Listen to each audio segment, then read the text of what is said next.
All you beautiful people out there, what is going on? This is your friend Brightseel coming at you fast with another Paragon deck building guide. Today we are going to be looking at the beast build for Feng Mao. Right here, this old guy who's always blowing on his pipe. Always imagine him having bubbles coming out of it. I feel like that could be a pretty cool skin in the future. Today we're going to be looking at a deck for him, a deck that I've been using, a deck that has helped me get flawless games and really good KDA games with him as a jungler. Now, in order for us to understand this deck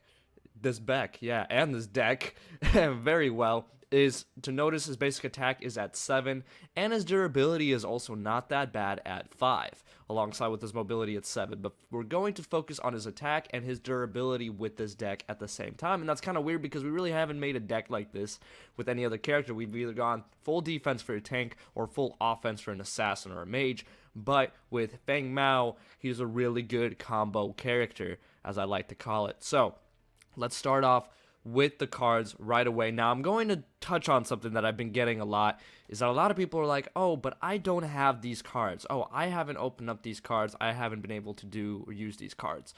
I don't have the cards, all the cards that I need to complete this deck at this very moment. I am using some substitute cards in here, and I'm getting by just fine. So I will show examples of that, and I will also explain the cards that would be the best cards in this deck if you were able to unlock them. So don't freaking panic, okay? Jesus Christ, I got people literally commenting me, tweeting at me like, "Oh, but I don't have these cards." Like frick you, Britick. I hate you. And I was like, yeah, okay, whatever, dude. Cool. So let's go over the deck. Of course, we're going to have the Warlord, more damage. He is going to be mostly a jungler. He can be a laner too, but we're going to focus on damage primarily over the defense. He's not going to be a tank, but he is going to have some defense on him. So the first cards, obviously, you want to start off with the Harvester Key, the Mana Pot, and the Health Pot. Maybe start off with 1 Mana Pot and 2 Health Pots if you have some other people who are using keys. That's usually what I like to do. And maybe go for that Scout's Ward if your teammates need more wards. But honestly, every ADC on your team should carry a ward. The actual supports should carry a ward. The jungler can get a ward later on that might be helpful. But honestly, if everybody else is using wards on your team, which they should be, you need to worry about the harvesters, especially in the beginning when you're setting them all up. So for the first equipment item, I like to get Impact Hammer. Alright, this is just a go-to for a Fury card. Really good physical damage and crit chance. For your first card, get a card that has attack damage and crit chance, such as Spear of the Rifthunter. So if you don't have Impact Hammer, use Spear of the Rifthunter. And I got people inviting me to parties and shiznits, and I'm trying to make a video here, bro. So anyway, first card, get one with physical damage and crit chance. My favorite is Impact Hammer. For your second card, you want to get something that gives you attack speed. Now, it doesn't matter if it's attack speed and damage. For this card, I have attack speed and crit chance. I'm building a more crit chancey type build with Feng Mao, because the majority of his damage is going to be from his basic attacks that are comboed with his abilities, but that crit chance, the crit damage with the attack speed, is going to be really, really useful. So, what I like doing with this, so I actually didn't explain how to slot this. I should probably explain this. I actually slot this with 3 regular strikes. I don't slot anything for the crit chance. At this moment in time, I don't slot anything for the crit chance. I just focus on damage. So 3 regular strikes. For the Redeye Nitro, I stack 3 regular kinetics. Okay? So I go 3 strikes, 3 kinetics. Alright, I max out attack speed as much as I can. I max out damage as much as I can. Now, if I notice that I'm pretty ahead of the enemy team, I might slot a crit chance, a 2 card. So I might slot a wound instead of a 3rd kinetic strike. But for default, usually go with 3 kinetics. Okay, so for your third equipment item, this is where it gets a bit different. So I have this item that's a very good card called Golden Veil. It's an order card. You do have to unlock this in a card pack. If you do not have this kind of card, I would recommend going with something like Tuned Barrier that gives you energy armor.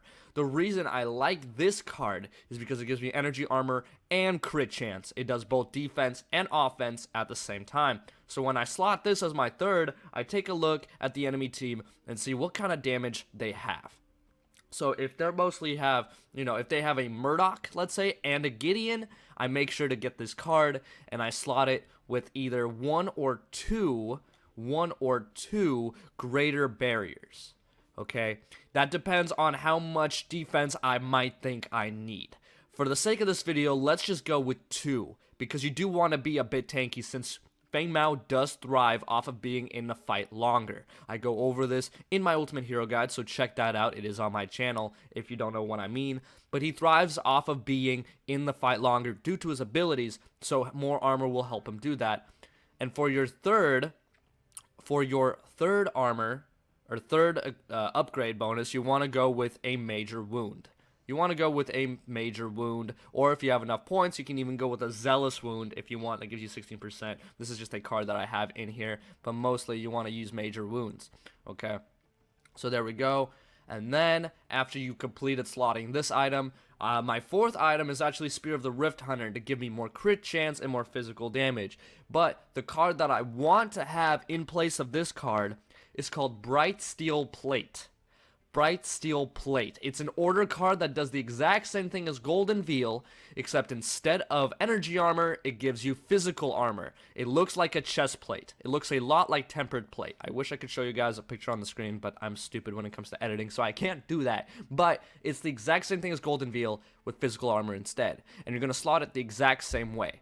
You're going to go with 2 greater guards, and you're going to go with 1 major crit chance, or depending on how much damage they have per side, you could go with 1 regular guard and then go with crit chance. The most important thing about this is that you do want your crit chance to be high. You want it to be 50, 60-ish%. So you want to focus on getting it up there for sure. There's a lot of cards in this deck that I have that help me with the crit chance.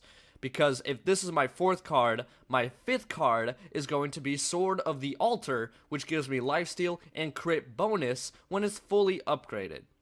This is very, very important. So, with lifesteal, you want to build this card. You want to build, how many drains do I have here? So I have 2 lesser drains and 1 greater drain.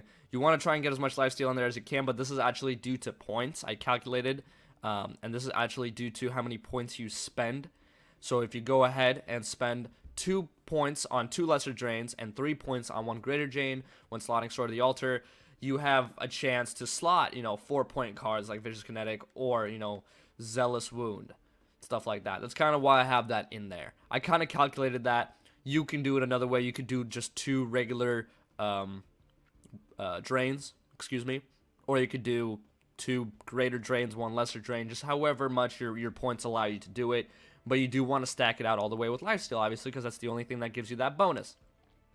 And for your 6th item, you want to go with another impact hammer. This is just frosting on the cake, so to speak. Gives me more crit chance, more physical damage. If I was not able to build up the crit chance I wanted to build up earlier on, I would be able to come down here and use some regular wounds in the end, because usually you don't have too many points left in the end, and just use that up. And of course, I do have some major kinetics in there alongside my regular kinetics, just in case, I feel like, okay, I've gotten way more CP than the enemy. I can easily outrun them. I don't have to worry about spending 2 points in the beginning. I can jump for 4 points, and sometimes I do that instead. It just all depends on the situation. But for default, just do what I told you guys in the video. And again, like always, I am going to leave a list of the cards to use down in the description below and how to slot them in what order. So hopefully you guys enjoyed this video. If you did, please drop a like, comment, subscribe, all that good stuff. I got people inviting me up the wazoo. How many is that? Like 3 invites in one game? That's freaking ridiculous. But hopefully you guys enjoyed this video. If you did, please drop a like, comment, subscribe, all that good stuff. And as always, make sure you have a wonderful day.